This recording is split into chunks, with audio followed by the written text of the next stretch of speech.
So good morning, everyone. Like I said, I'm excited about today. This is a good and a very interesting topic for me. I mean, obviously, I'm an ergonomist, so it's an exciting topic for me. But it's something that I think a lot of people are challenged by. And so having a good conversation about this is going to be essential to your success. And that conversation can be external here today with us and something sort of more webinar based, but it also obviously needs to move to be an internal conversation and some decisions made about how we want to tackle this problem, which is ultimately how do we make sure our staff are set up correctly at home? We talked about doing self-assessment in last month's webinar because this is a three-part series. This is part two. So in last month's webinar, we talked about doing self-assessment, but part of the self-assessment process is making sure that staff have the equipment they need in order to be set up correctly and achieve the right fit. And so today we're talking about what equipment is that and how do we go about getting it for our staff?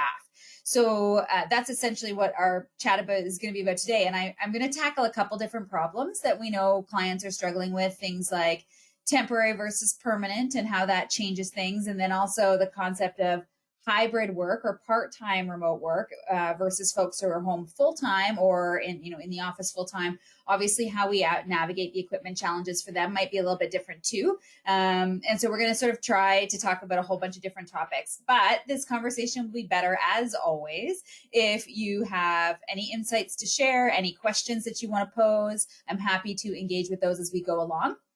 I do have my question box open in front of me. So if you do have a question, feel free to type it in and I will either address it in the moment if that makes sense for the webinar, or perhaps I'm going to cover that on a coming slide and I might say I'm going to put a pin in that one temporarily and I'll come back to it. And I can always double check at the end to see if I missed anything. And then of course we can go through any of those. So that's sort of my basic vision for what we're going to sort of how we're going to tackle this today. But without any further ado, let's start talking about this piece of equipment. So you're here with us today. I shouldn't say without any further ado, because before we do that, I want to just remind you that this is a three-part webinar series. The first part was on self-assessment. If you missed it, it was posted online on our YouTube channel. You can access it there.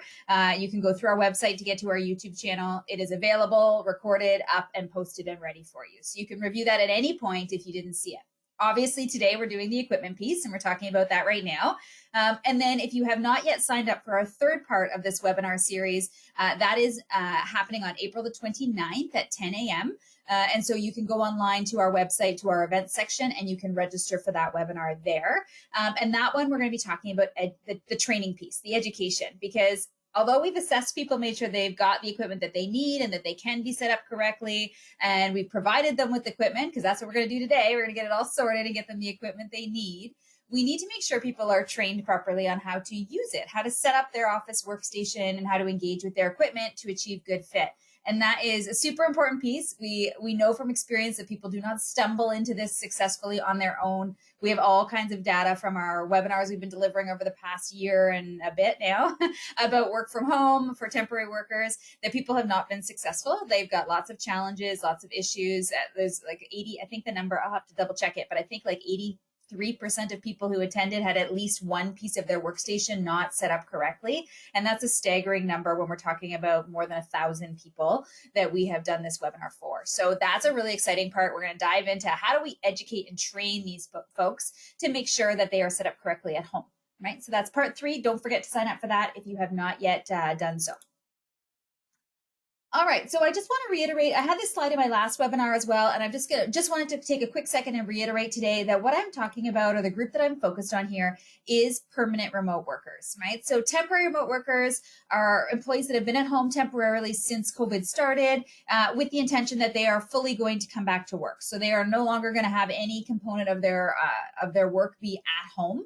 So they, will be coming back to work full time as of, whatever date the world opens up again, which who knows when that will be, but they are expected that they'll be coming back to the office full time. So that is one group of workers, but we're really focusing on the shift from the temporary work to those folks who are going to continue working from home and continue working from home even part-time, right? It doesn't have to be full-time. We're going to talk about full-time staff. They maybe are a little easier to navigate, and then part-time staff, which are very tricky because one of the questions posed to me after the last webinar, which was a great question, is, does this mean I have, I've got a bunch of workers that are going to be temporary or going to be part-time or hybrid, right? They're going to be in the office part-time and at home part-time. Does that mean I have to buy two of everything? Do I have to have two workstations, two laptops, two keyboards, two mice, two monitors, etc.? And how do I navigate that? Because like that's at a significant expense. There's no cost savings there. I now have two of every piece of equipment, and that's going to be a problem. And so that's an interesting conversation that we're going to try and tackle a little bit today, give you some suggestions and thoughts on how maybe you can begin working through that process. Because I do believe a lot of folks are looking more towards that hybrid version, right? That they're sometimes in the office, sometimes at home. And so we want to make sure we tackle that group of staff, as well as those full-time working from home who obviously just need a good ergonomic setup. Right. So we're going to sort of cover off both pieces. But I just want to reiterate, we're talking about those permanent remote workers, not specifically those coming back to work, although, obviously some of the components of equipment would apply to them too. Oh, there we go. So this is the quick outline for today. I sort of have broken it down into a few different sections. I want to talk about the strategies that are available to us in terms of selecting how people get, how we decide not what equipment they get, but how we make sure that they get the right equipment. So do we provide it? Do they provide it? Do we have some kind of hybrid approach for those two things? What other options are out there? Because it doesn't necessarily mean that we as the employer have to provide them with a fully outfitted workstation. There can be some other criteria in here that map out how we do this, and it might be different than maybe what you were picturing. So I just want to highlight some different options. And then I want to spend some time talking about minimum acceptable standards. So what are really the essential things that you need to have in a home office or in any office in order to make sure that you're able to properly achieve a good ergonomic setup? There will always be exceptions to that rule. There will always be people that need more than the minimum, right? There will always be people that need to be accommodated or have some physical challenges. They've been having some discomforts that they haven't been able to navigate with the sort of standard equipment. There will always be folks that fit in that category, and that's fine. But what we're trying to map out today is what is the minimum acceptable standard for everyone? And then if we have to accommodate or work with individuals on a one-off basis to get them something different, then obviously we can do that. And certainly as part of an accommodation or return to work process, we would do that. But we're going to focus on what is that sort of minimum acceptable standard. And we're going to go through a whole bunch of pieces there. Then we're going to dive into that part I wanted to talk about today, which was the interesting question about part-time or hybrid workers. And what do we do now, right? What do we do when I don't want to have two of everything? I can't afford to outfit two full workstations everywhere. This is a problem. And so I want to talk about that piece as well, because I do think that's a really valid point that we can't overlook here, because it is an important discussion point. And then we're going to wrap up just talking about sort of what's coming next and some pieces. And we also have a very exciting draw for you to get into. So I will tell you all about that as we get a little further into the webinar. We've got a great giveaway today. One of our partners has offered us a product to give away or share with somebody here in the webinar. So we're pretty excited about that. All right, so far I have no questions. Sound appears to be good, and all other pieces are working smoothly. If something happens, let me know as we dive in here, and I'll see what I can do to fix some stuff.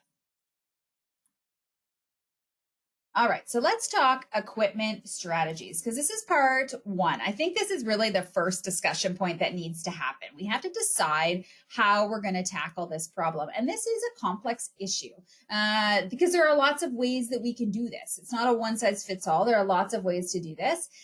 Ultimately, what we're trying to do here is to create a setup that adheres to ergonomic standards and guidelines. And for us here in Canada, that primarily we as an ergonomist would be referencing the CSA standard for office ergonomics. So that's really the sort of the guiding standard, or the thing that is.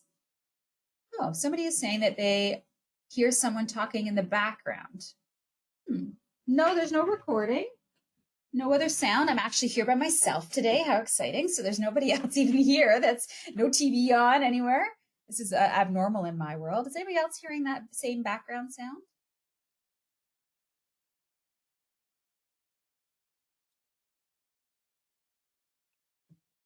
No, Ruth, no one else is hearing it is what I'm seeing, is the comments I'm hearing. So I'm not sure what's happening. Maybe you can try calling in if you haven't, it continues to be a problem. See if you call in versus listen on your computer. Maybe that's gives you a different sound. Okay, Perfect. Back to this. So talking about equipment strategies. So there's, like I said, this is a complex issue. There's not a one size fits all solution to the problem ultimately, but I do think this is one of the first decisions you need to make. What are you going to do in order to ensure that your staff have the right equipment? How are you going to get it to them? And like I said, there's lots of different ways. I would say that these are the three most common that we have seen. There's probably some other creative options out there as well, but these are by far the three most common that we see at as part of our process when we are doing webinars or doing virtual assessments, whether the employee is responsible for the equipment that they have at home. And so that would mean that, a fully employee responsible situation, you would have that employee has to provide everything, right? So your desk, your keyboard, your mouse, your monitor, probably not your laptop. They would be, usually that would come from work, but all of the equipment pieces would be coming from the employee. Okay, so that's option one. Option two is sort of the flip of that the employer is going to provide 100% of the equipment. So I'm going to give them a desk, I'm going to give them a chair, a keyboard, a mouse, a monitor, etc. Right? I'm going to give them everything as the employer because I want control over that. I want to know exactly what they have. So there's sort of pros and cons to each side here. I think the obvious pro to the employee responsible option is that it is cost effective, right? That if we're looking at people wanting to work from home, you become, as the employee, responsible for the home office setup. And so now you have to provide all of this equipment if you want to be able to work from home.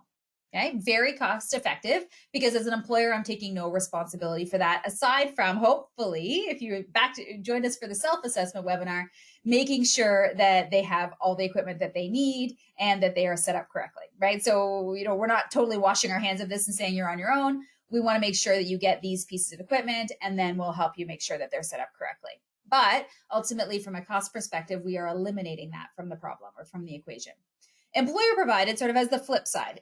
We have a lot of control in that situation, right? We get a lot of choice as to what employees are going to get. We can ensure that it is ergonomically sound pieces that is going to achieve the fit goals that we're looking for when we're talking about ergonomic solutions. So that's a really big positive, right? That we have a lot of control there, and that's really great.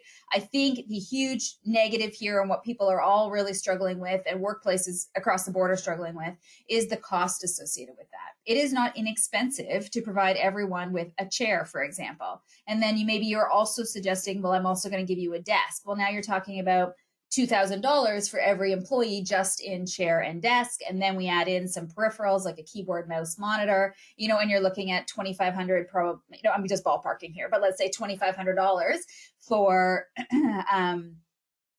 for a home office workstation. If you have 100 employees going home and intending to work from home and you're outfitting them with $2,500 a piece, that adds up very quickly. And I can appreciate why organizations are really hesitant to take that approach to, at least fully that approach to ergonomic strategy or equipment strategies. I would say there's I've given you three options, but I'm going to say there's actually probably a fourth. And then the fourth option is basically a hybrid between the two, where employees are responsible for some pieces, like a desk, for example. That's very common. Employees are responsible for the desk, but the employer is going to provide everything else or other pieces, right? And sort of that hybrid option saying, we expect you to have X and Y and Z, and then we will provide X, Y, and Z to create the full comprehensive workstation. And so that seems to be the most common approach that we see, is a little bit of column A and a little bit of column B sort of jammed together to create the best strategy, right? That is really the way that organizations are sort of controlling some of their expenses, but also ensuring good ergonomic setup. Okay. And we'll talk about which pieces make sense for the employer to provide and the employee to provide, and why I would suggest some of those things. The third option that we're seeing, again, sometimes in tandem with the ones above, especially if it's employee responsible, some organizations are giving employees a bit of a spending account and saying, okay, we recognize that it's your responsibility to set up your home office, but we want to help. We're not just going to, send you home and say you need to spend $1,000 on equipment. We're going to give you a budget of $500. And with that budget, you can spend it on any home office equipment that you might need, right? And so employees are able to use that to subsidize some of the expenses of setting up a home office.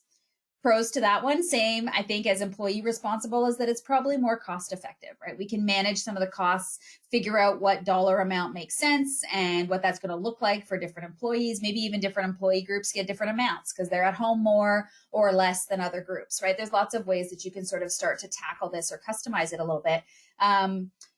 But I think in all situations I have some concerns, probably less with employer provided 100%, but everything else, I have some concerns, right? And the real big concern, I think, for basically all of them is ensuring that the equipment that is being purchased or provided is going to meet some ergonomic standards, right?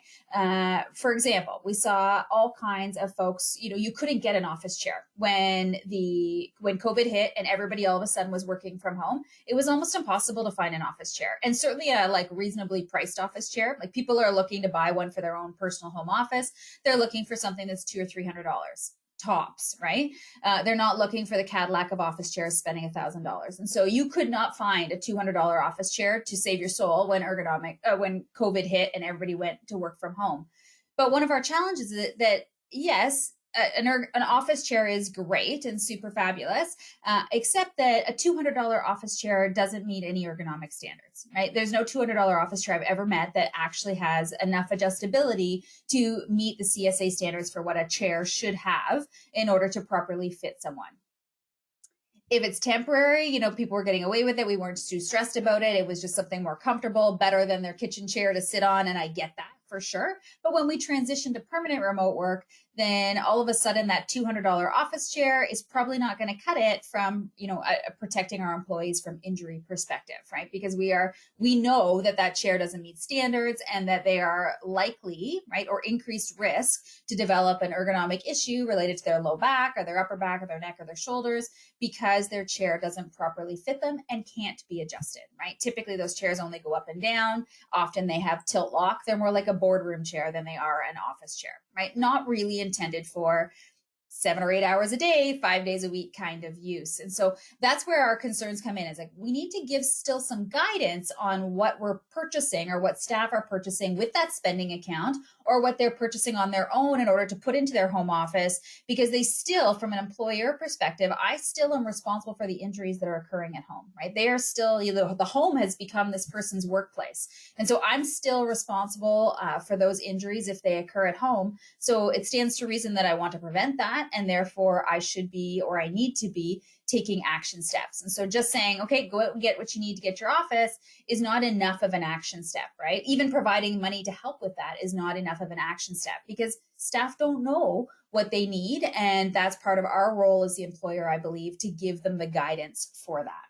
So I want to talk about what that might look like. So I think really the sort of messaging we want to send out here is that a purchasing standard is a great tool, right? You might already have one. We see lots of workplaces that have it for their traditional office environment, right? If you go talk to IT, they order, one of two monitors, and they have two different keyboards that they order, and everybody has the same mouse, and, they have a chair, they've gone to tender for chairs, and all of the chairs in the building are global, for example, and they're one of two models. And that is very common. We see that often, that sort of facilities or IT has set up some agreements or found things that they know that they work that have become the standard across the workplace. And so I would suggest that you review that standard if you have one internally, and think about how you can apply it to your home office workstation standard, right? If you're giving employees the responsibility of buying their own equipment, give them guidance on what is going to be acceptable before they're allowed to go transition to work from home, right? Until you can't work from home permanently until you have X, Y, and Z in place. And, X, my mouse must be this, this, and this. And my keyboard must have this, this, and this. And my chair must have this, this, and this features, right? Trying to give them clarity on what is an ergonomic piece of equipment, because when you go to Staples, everything says ergonomic, right? That's one of the biggest pet peeves I have, is it doesn't matter what it is, the word ergonomic is on that packaging somewhere, right? Because it's a catchphrase, people see it and they think, oh, that's good for me, that's healthy. But if we know better, right, that not all those things make sense for all the different work that's being done, all the different people, some of them aren't really ergonomic at all, or that term is very loose. It's not regulated in any way. So you get all kinds of different stuff sort of with that label slapped on there. So instead, what we want to do is give them that purchasing standard to create maybe you can go two ways here, right? Again, more flexibility. There's not one way to solve any of these problems. You can go one route and say, okay, you need to have a keyboard that has this, and this as criteria. You need to have a chair that has this, and this as adjustment features. You need to have a desk that does X, Y, and Z, or that is this height or whatever you want to set out, right? You can create guidelines and measurements and numbers and adjustment features and sort of basically create a standard without saying you must purchase one of this chair or this chair, right? That's one way you could go. Give all the criteria and let employees choose one that fits their needs. There's various things people are looking for. Aesthetics is not one we should consider or care about very much, but I'll tell you, at home offices, employees care, right? They're working in their very public space. They've set up an office in their living room. They don't want a hideous workstation in the middle of their living room because that's also their living space later, right? So these are factors that come into play as we sort of navigate this process. But giving them criteria allows them some freedom and flexibility to choose stuff that meets the criteria, but also addresses some of their other maybe less tangible needs, right? So that's kind of an interesting option. We do see a lot of organizations go with a more rigid system, saying, okay, you need to have a chair, and you need to have a chair that has all these criteria. And you know what? Better yet, I've selected two. So here are two models that you can choose from that fully meet the criteria that we're looking for. And so that's a nice way to simplify the process, right? We all experience decision fatigue. Life has been very complicated over the last year or so. I think we're all tired of living this way in this style. And so, if we eliminate some of those decisions, sometimes that's a good thing. It also, from an employer perspective, really gives you a lot of control still, right? My employee is still providing the equipment. I'm requiring that they have, an ergonomic setup. Here's the criteria, and here are the two chairs that I would recommend you pick from, right? Select one as your option. It's just a nice way to sort of create some goal or some very clear objectives as to what you want them to have. The other cool thing about that is that depending on, who your vendors are and how you work with them and what you can negotiate, you might actually be able to get really good pricing, right? That the power in pricing for this kind of equipment comes in volume. Right. That's always the case. So if you have a relationship, that's why people go to tender for chairs, is that they can get a better price. And so essentially you could do probably the same thing with negotiating with a chair vendor or a desk vendor, for example, to the big ticket items anyways, to navigate how you're going to get your employees the best price for this equipment. So not only do I recommend that you get this chair or this chair, but I can get it for you. Like if you order it through our vendor and, cite our code or whatever, then you're going to get it at 25% off the list price, right? And that might be a reason why people jump at that as well. Make their dollars go a little bit further, know that they're getting something that's good, that's ergonomic, that meets all your criteria, and is hopefully going to keep them comfortable while they're at home. So there are lots of ways to sort of pick and choose and navigate through this, but I think that purchasing standard eliminates some of the guesswork, right? And employees are totally going to be guessing, right? What they want, what they need, what they think is going to be ergonomic, what's going to fit them well. They are guessing, and they don't always know what to be looking for in terms of adjustability, in terms of height, in terms of size, and you get all kinds of interesting things in a home office that you wouldn't see at work, because as an employer, you would be educated enough in order to vet out some of the issues or equipment that is less than ideal, right?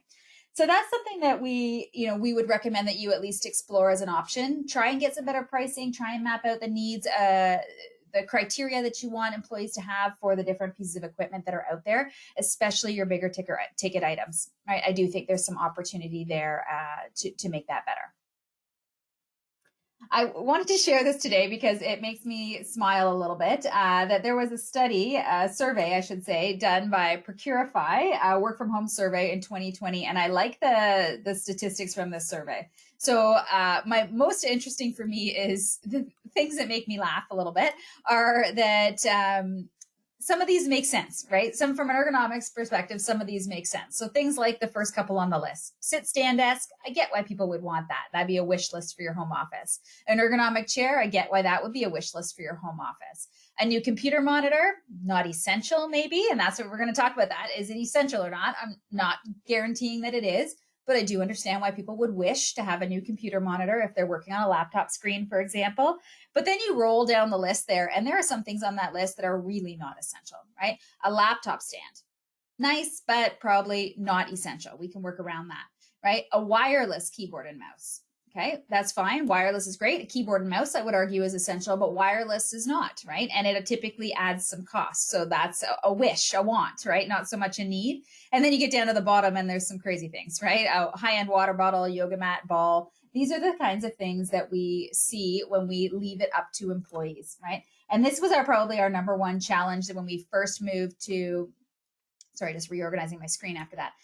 Number one challenge when we moved to home, work from home, we got several calls, even from friends who all of a sudden are working from home and they've been given some money. They've been given a budget of $300 or $500 to go outfit their home office. And you should have heard the requests that people got. Hey, I'm thinking about getting this like posture corrector. What do you think? And I'm like, okay, well, if I was to choose, I would probably spend my money on something else. You tell me about your equipment. And they go, oh yeah, I'm working on a laptop and I'm really finding this uncomfortable and yada, yada. And I'm like, well, let's talk about like a keyboard and mouse. Like, let's get the essentials going here first and then worry about the extras if we have some leftover budget. You don't have a keyboard, you don't have a mouse, you don't have an ergonomic chair, you don't have, you don't have a monitor, right? That you don't have any of these other pieces that I would deem to be much higher priority on the list. And so people don't always make the best choices. And that's why we think that purchasing standard is super important, is to help guide them through the choices that they have and not hopefully steer them away from a lot of the gimmicky things that you see out there that certainly were rampant at the beginning of work from home. And right, people take advantage of that, right? There's a lot of companies out there that would take advantage of the fact that it's work from home time. And so we want to sell some stuff. And so we market it really well and sell it really well. And all of a sudden we got a whole bunch of people buying some piece of equipment they don't really need. And they would much better served by, an actually adjustable chair or a keyboard or mouse, right? And so we want to make sure, I think, that you're guiding them through that process. So I want to ask you a question, because this is something that I am curious about. If you have been thinking about this, or even if you haven't, and you're just sort of thinking about it now for the first time, which work from home equipment strategy do you think would be most logical or you're most likely to employ at your workplace? So I've got options up here of employee responsible. So that's your employees buying it all, employer provided, sort of that hybrid model that I mentioned, and then providing them with a spending count or a budget. So I'm going to launch a little poll. It's going to pop up on your screen. My face will disappear temporarily. I'll be back, I promise. I'm curious what your experiences are.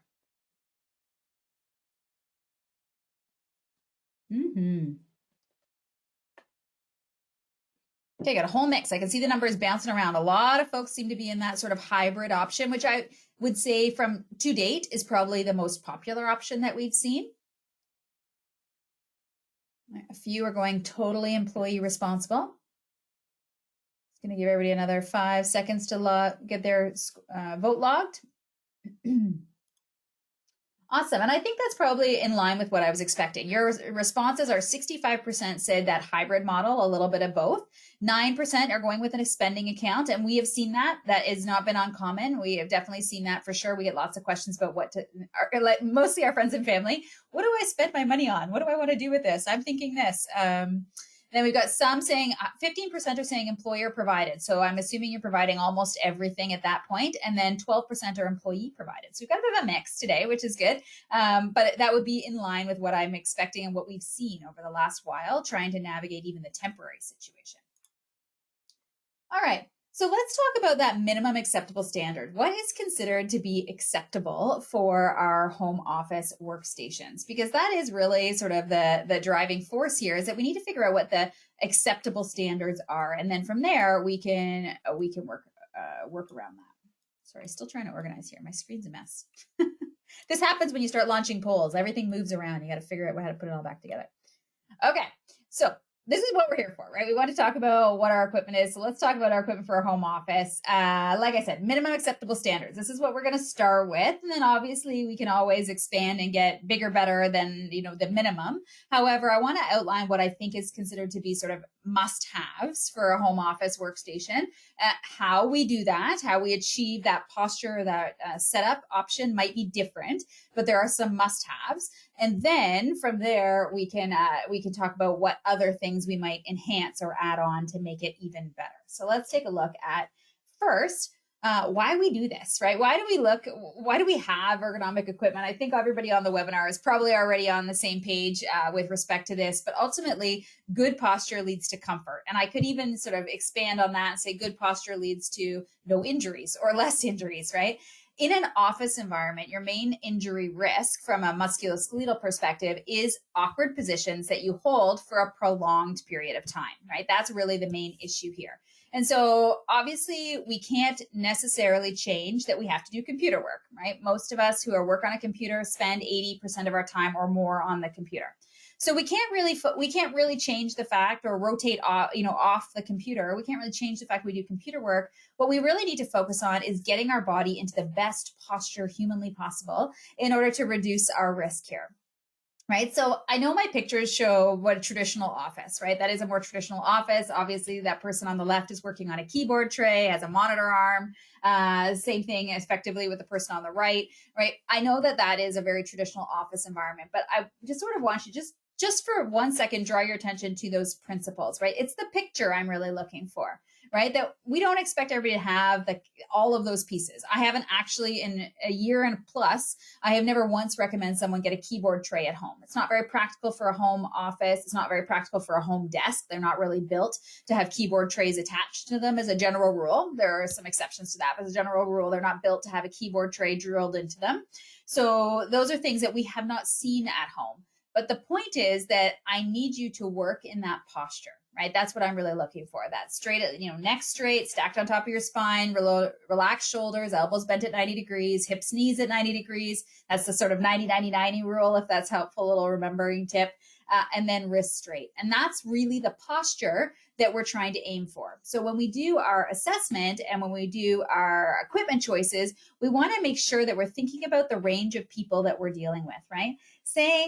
Giving someone a monitor, for example, but a monitor that does not go up and down for height means that we need to then be prepared to potentially put a riser underneath that monitor, right? That the monitor may not go high enough to align the screen, top of the screen with your eye height. And so in that case, I need to put a riser underneath in order to raise it up. So we make choices about ultimately how the choices we make ultimately may dictate what other equipment or accessories we might need, right? Because we're talking about dealing with a multitude of people of various sizes and shapes, we need our equipment, hopefully our equipment selections, to accommodate a whole variety of folks. Otherwise, we get into one-off things, making sure that, I'm only 5'2". I don't need something that's as tall as my husband, who's 6'2", right? He needs a much taller monitor. He needs a much taller desk. Everything is different for the two of us because of our height differential, right? So we need to be just mindful of that, right? Selecting pieces that hopefully are addressing that multitude of sizes and shapes that we see. Ooh, question is, if you are not recommending a keyboard drawer, how do you accomplish 90-90-90 principle for a shorter person? Footstool, working on the desktop with the keyboard. Yes, that's exactly what we do. So the question is, so someone is short, like me. They're 5'2" or shorter. The desktop is 29.5 inches, which is very normal. Usually between 28.5 and 30 inches is pretty average for a desk height. So you have a desk at home. It happens to be about 28, 29, 30 inches. That's too high for the average small female, right? That it's going to be way too high for me. There's no way. My hand height, my natural hand height, if I'm truly sitting on the floor, sitting with my feet on the floor anyways, is about 25 inches from the ground. And so a 29-inch desk puts me in a really awkward posture. So yes, without a keyboard tray, I would be working to raise myself up. So I'd be raising myself up. I'd be providing sliding a footrest in underneath my feet, trying to align myself with the keyboard and mouse on the desk in this case, right? And so that's really what the next step begins, is how do I get there? And that's where some of those accommodation pieces come into play, is that I need a footrest in order to achieve the true ergonomic setup. All right, so I just want to give you a couple examples to say that we've seen it all, right? We've been delivering virtual office assessment services for the better part of more than a year at this point, and we've seen some interesting stuff, right? A whole host of different pieces. I'm going to release a poll, but just for the sake of time today, I'm only going to do the one.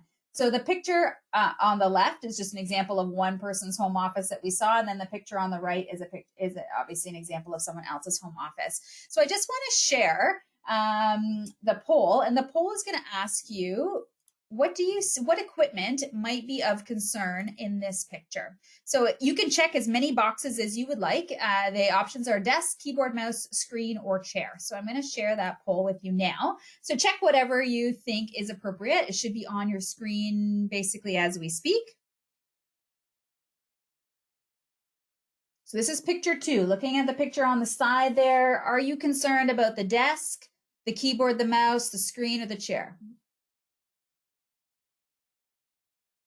And give everybody a little bit of time because I know you got to think through a few different pieces. And it doesn't have to be perfect, right? Just getting a quick sense of that workstation. What are you concerned about? All right.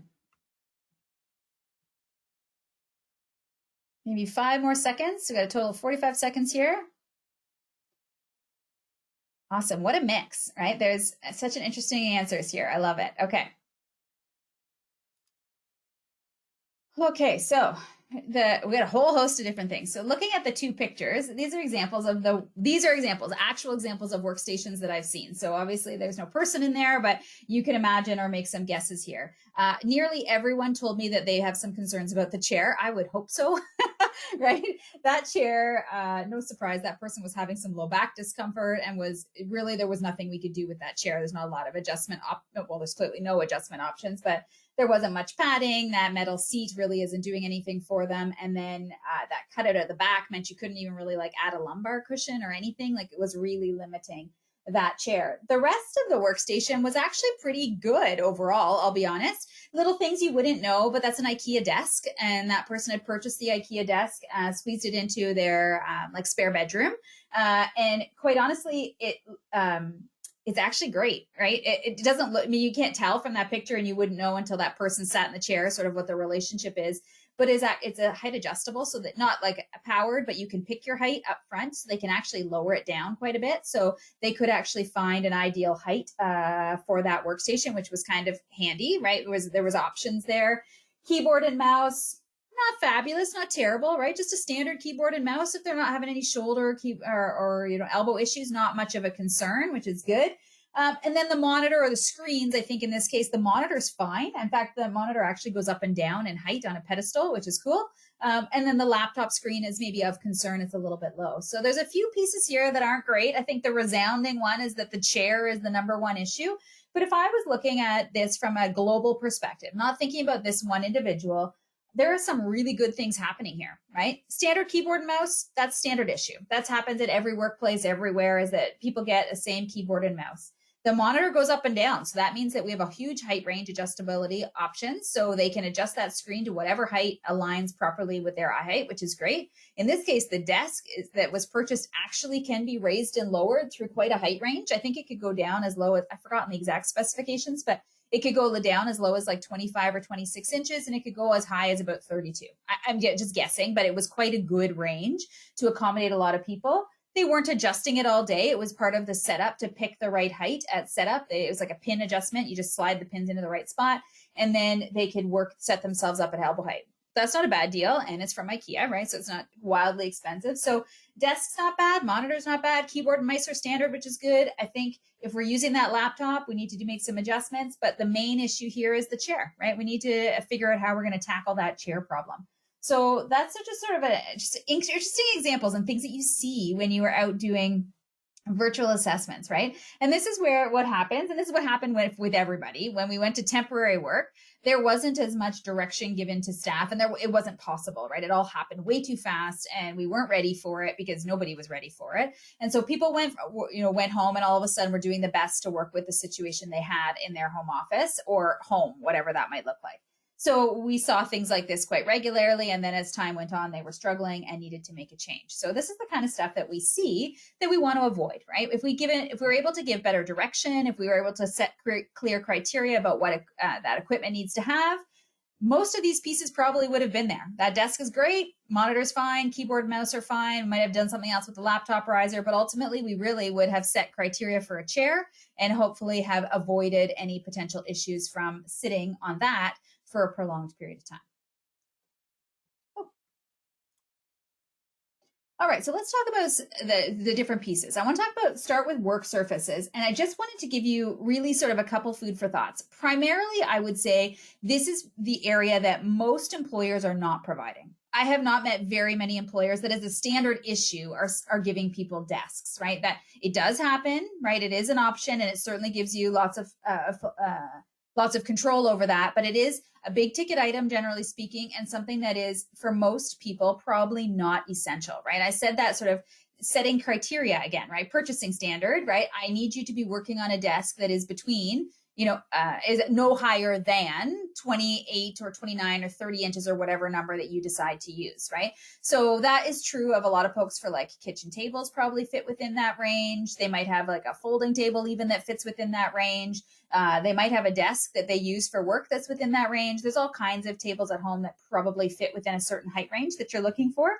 So you can probably set that as a criteria and let people select their own work surface at home. Because we've seen people working in separate bedrooms, like you saw there, people working at kitchen tables, right? I've seen people working at folding tables or craft tables, something else that they've set up. You get all kinds of different situations. The reason I suggest that perhaps this is one that, number one, you don't have to deal with is, number one, because people have a table that's probably suitable if it meets the sort of general height criteria.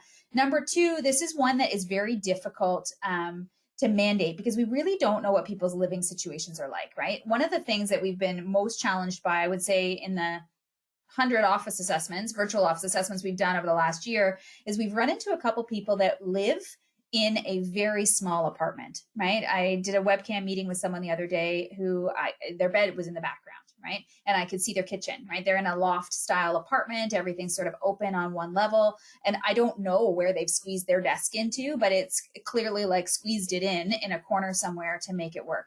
And so we don't know people's office or what people's home work or home space looks like. And so in some cases, those really small apartments make it very difficult for an employer to say, I'm going to give you a desk. And then you've got these specific criteria and it's going to be 36 inches by 30 inches and the employee has 0 places to put it.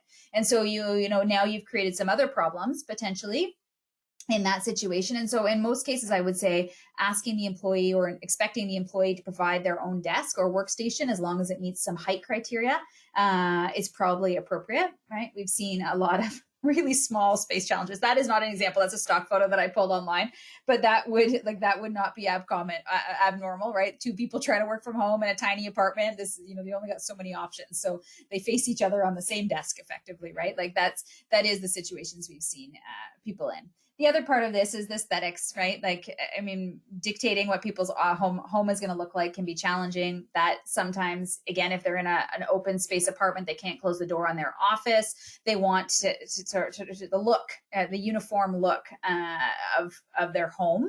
It also needs to extend to their office. So, there's some freedom of choice here, things too, I think, that are important to consider. So I would say your work surface is probably one that your employee can provide regardless of which option that you are looking at.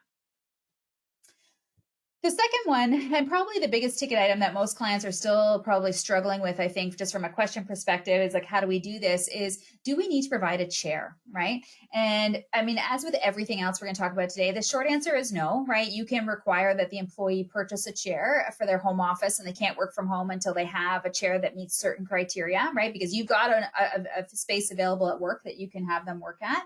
So you need to navigate that question, right? Are we going to provide this? Are we not? Are we going to create some purchasing standard around it and set some adjustability options, right? You have to decide which way you want to go. But this is probably your biggest ticket item. I would also say it's probably you get your most reward from this, right? Your most return is the best way to think about it, right? There's a lot of potential things that can go wrong with a chair that's poorly fit to someone in terms of discomfort and injury. And so if we make sure that the chair that we're selecting is going to have the right adjustability and we just have to get it fit for the employee, right? Make sure the adjustments are correct, then we might be saving ourselves a lot of potential injuries. So there's sort of a risk reward here. It is more expensive to provide chairs to everyone. However, I would suggest, or I would think that you are significantly reducing your risk of injury by providing a chair that has all kinds of adjustability built in.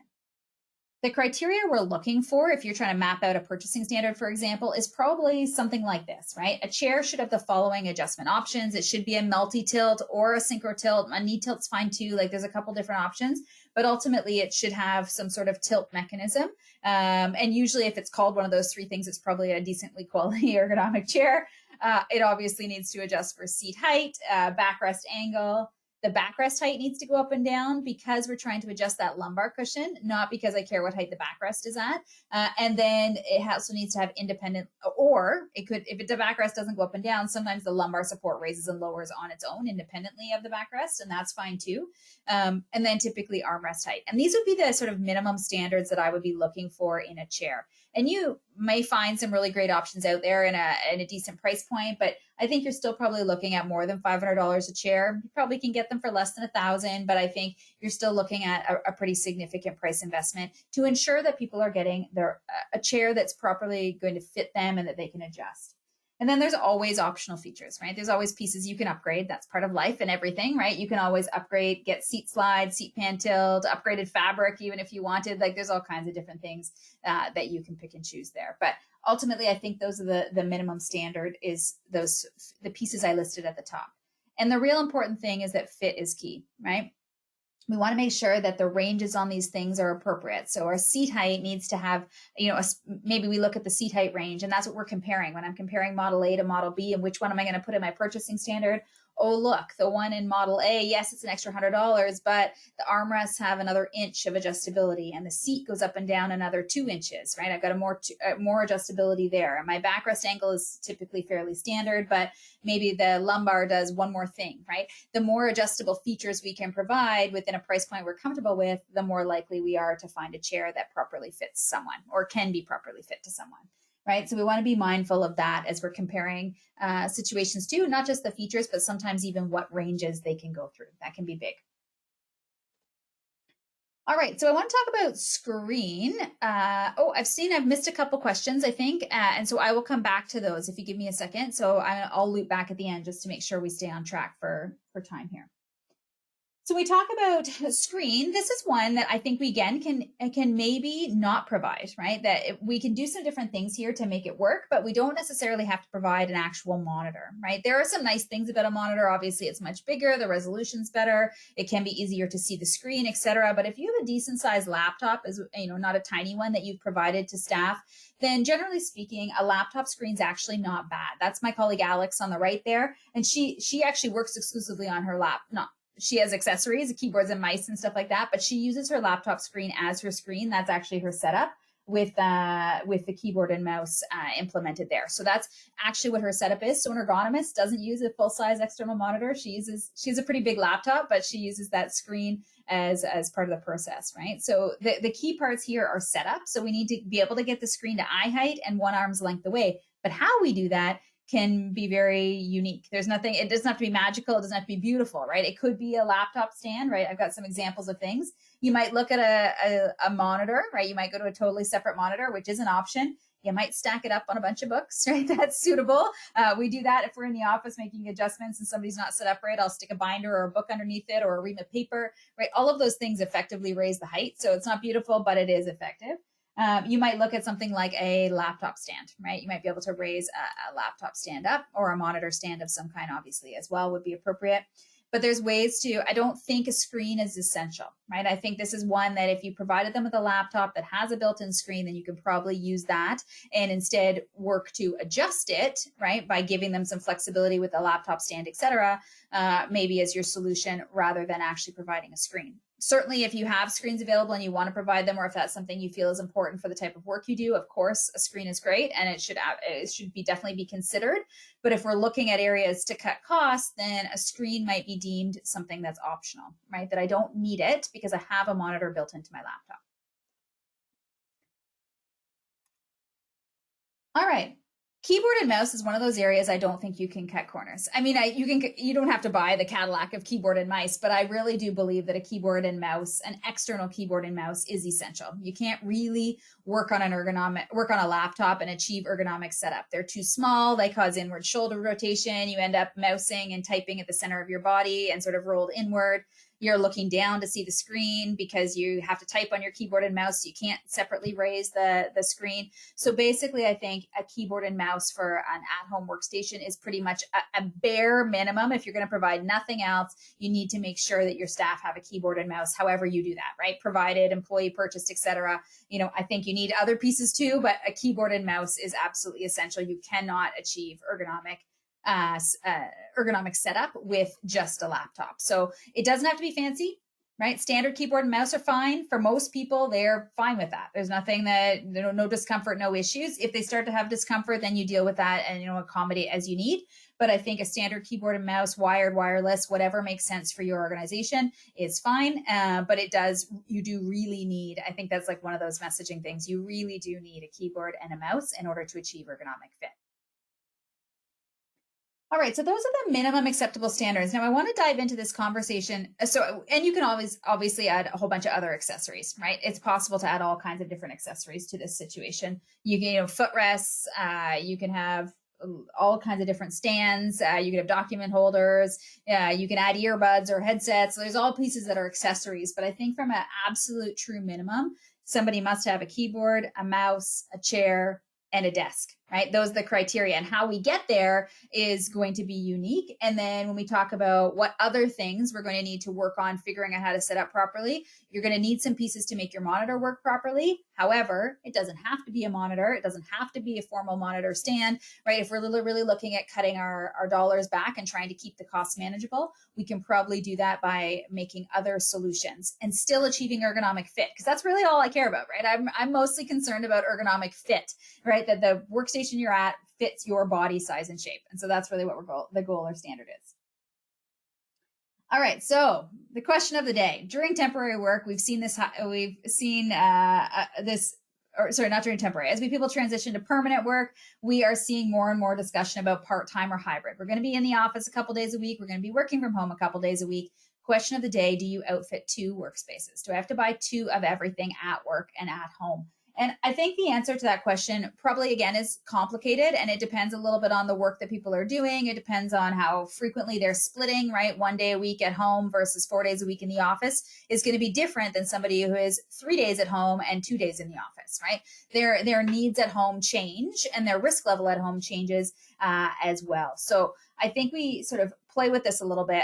One of the things I said to someone recently that I think is probably true is consider doing a risk assessment. Right? That this is something that, we maybe haven't thought about doing before, but ultimately what work is changing at your organization. And if you were to implement a new machine at your workplace, you would do a risk assessment to determine what level of risk is present in the current situation, and then obviously work to mitigate any risk that you find, right? By adding guarding, changing the height, addressing pinch points, et cetera, right? You would be working to mitigate your risk. And essentially, I think you could probably do the same thing here, right? Work is changing, right? We are now talking about working from home. And so I think it's time that we could do a risk assessment, figure out what our potential risks are based on how frequently somebody are in the office, based on what equipment we are going to send home as standard. And then we can start to do some evaluation of that. And then if we need to, further mitigate the risks by providing more equipment, providing more education, whatever we think is the most appropriate action item here. But a risk assessment, I think at this point is probably appropriate, if you haven't tackled that yet, to try and evaluate the ever-changing risk of moving someone from a full-time office job to a hybrid or full-time home office job. Right, so just something to think about, kind of a different, much more a health and safety approach, but it seems to fit here. I think it makes sense.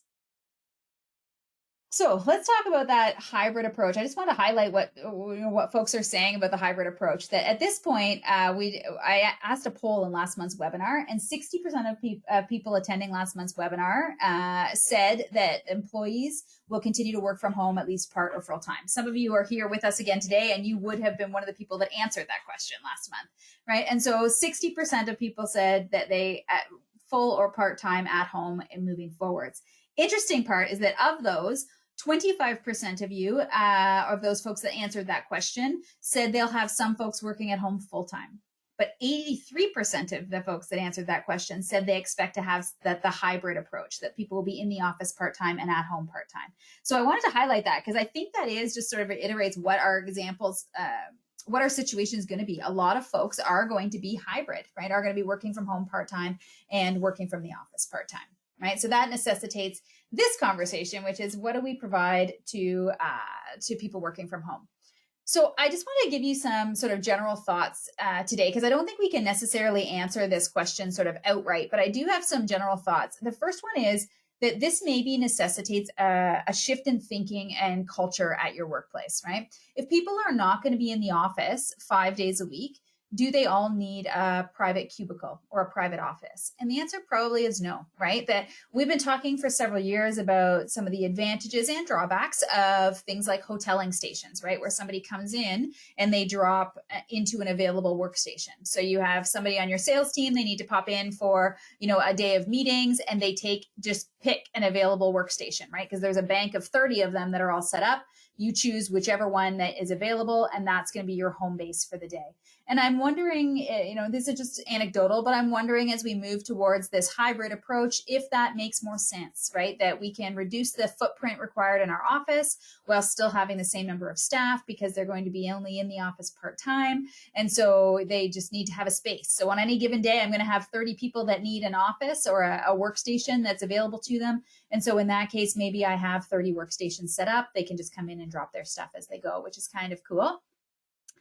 The other part I want to highlight here is thinking about the equipment we provide, right? Again, back to the conversation about equipment. And I wanted to highlight that if you're going to have people who are working from home part-time and at the office full-time, we maybe are choosing different equipment for them, right? So our full-time from home people are getting traditional things. They're getting full-size keyboards, full-size mouse, maybe a monitor, whatever you've decided that they need.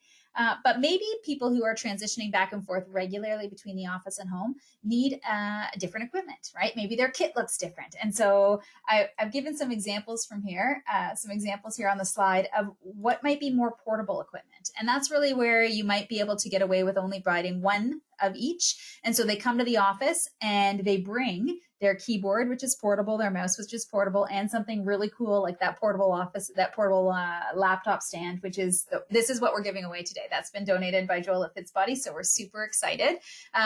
We'll tell you how you're going to win in a second, but ultimately, those are the kinds of portable equipment that you could be providing to your staff so that people who are hybrid going back and forth can bring their equipment to the office when they are going to be working in the office and bring it home for when they're going to be at home, but effectively be able to use it in both locations to achieve better ergonomic setup, right? You can raise that monitor up to get it, or the laptop up to get your screen even with your eye height.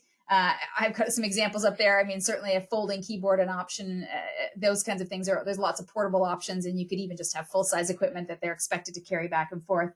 But the idea that they may be transporting equipment between both locations as part of their work expectations can be a way to manage some of the costs. I only buy it once, I provide it, and they use it at both locations, right? So those are things that you can be thinking about. Again, outside the box, you need to think a little bit differently about how we're doing things in order to make sure we're addressing all the different needs. So in order to win that laptop stand, which I'm sure is the burning question on your tongue right now, in order to win that laptop stand, I have a survey, a questionnaire that I'm going to send out. It's very short. It's only got a couple questions that I'm going to send out very shortly after the webinar here today to everyone who's joined me. And it's just asking a couple questions to help me get ready for next month's webinar. So it's sort of, if you help me out and help me get ready for next month's webinar, you will get entered in a draw to win that fabulous laptop stand from Contour Design. It all folds up, so it's very compact. You can throw it in your laptop case and take it with you to and from if you're going to be working from your home office or perhaps your office or some other workstation in between. So it's a very cool option, and I'm excited to be giving that away today. And special thanks to Joel at Fitzbody for donating that to our webinar giveaway. Super excited. All right, just a link to, as the last slides of today, just a link to reminder that we talked about self-assessment last month. And certainly once we get all this equipment in place, we need to be reminded that self-assessment is part of this. We need to make sure we're assessing or evaluating and ensuring our workstations are set up or in compliance. So we're going to spend our last bit. If you have not heard that webinar yet, that would be a good thing to go back and review and talk about. So that's really the last piece of this. Once we have the equipment in place, we still need to make sure that it's all set up correctly, and we do that by reviewing for compliance, having employees go through self-assessment, following up, and if need, obviously working through accommodation situations. All right.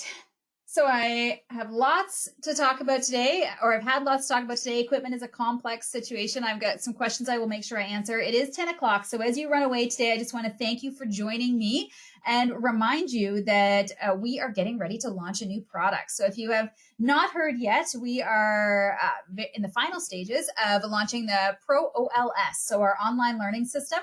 And the first module that will be going into our online system is going to be one on home office ergonomics. So the idea is that, as we start to talk about training and education of our staff at home, you would, purchase a number of users and I'll have them potentially go through this work from home ergonomic setup. It's got graded quizzes, guided tours of equipment, interactive and step-by-step instructions. It's pretty cool. We're very excited to be sharing it with you, and it will be available very soon. So we'll be talking more about that next month as we talk about the training webinar. So make sure you stay tuned and join us for that. And if you are interested in learning more, there'll be a link in the email with the webinar recording today that lets you sign up to get more information on that. Fun. I've got people from all over the world with me today. I got somebody here from South Africa. Exciting. Oh, question was, okay, I'm going to answer the question. So one of the questions was about the footstool. Have I seen people asking for softer footstools versus standard plastic ones? Good question. I have actually never had anyone ask for a specific footstool. I'm sure it happens, and it probably happens more internally than with me, to be honest.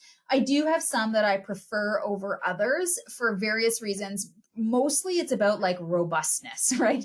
Like I see a lot of footrests because it's, I go into a lot of offices. And so there's some that I find are quite flimsy, not very sturdy. Depending on what floor you have, they don't sort of have good enough like stickers to hold on, right? They slide all the time and they just not super nice quality. And so we tend to steer away from them when we're making selection, just because we know those ones won't give you the same, they work, but you won't get the same, people won't be happy with them, right? That yes, they function and serve their purpose, but they don't last as long. And we don't think they're as good quality, and you can tell. And so there's a few products that we default to often for all kinds of stuff, but footrests are certainly one of those. There's a few that I happen to really like. If you're curious which one I like, I'm not going to share it today because it's not about plugging a piece of equipment, but there's a few I like. If you're curious what it is, let me know. Send me an email. Jolanda was asking that question. If you just send me an email, and I'm happy to share which ones are my preferred. And I can even poll my team because I think we all have different ones that we prefer. Catherine, you asked me to show the screen again, and I think you're talking about the person screen. So I'm going to just zip back there. Any other questions today? I'm available. I'm here. Happy to answer. Oh, is that the one you were looking for, Catherine?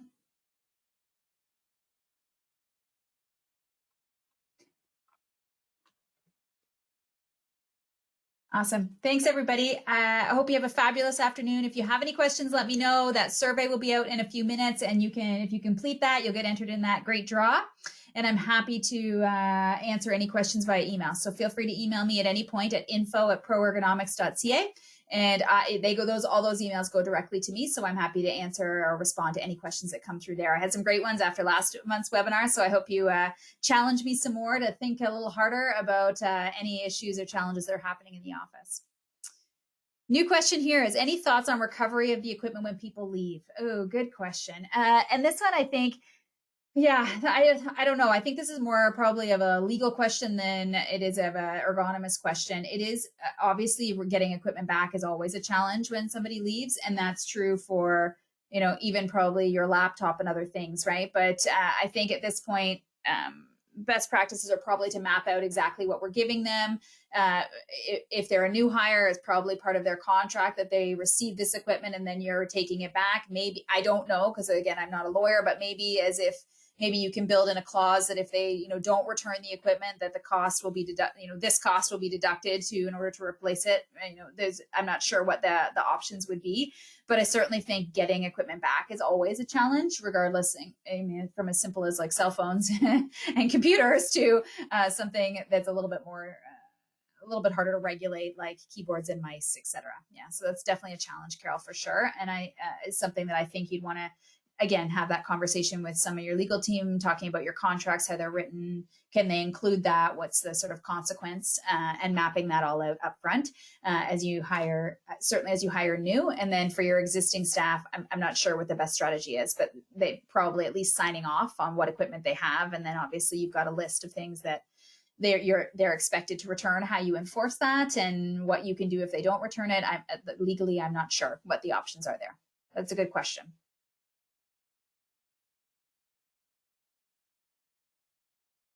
All right. I don't have any new questions. I am going to stick on for another minute or so. So if you do frantically type me a question right now, that's totally fine. I'm available and I'm here. But in the meantime, I hope you have a fabulous afternoon. I do think it's supposed to rain today. So unfortunately, that's unfortunate. But the rest of it had such lovely weather. I'll take a day of rain.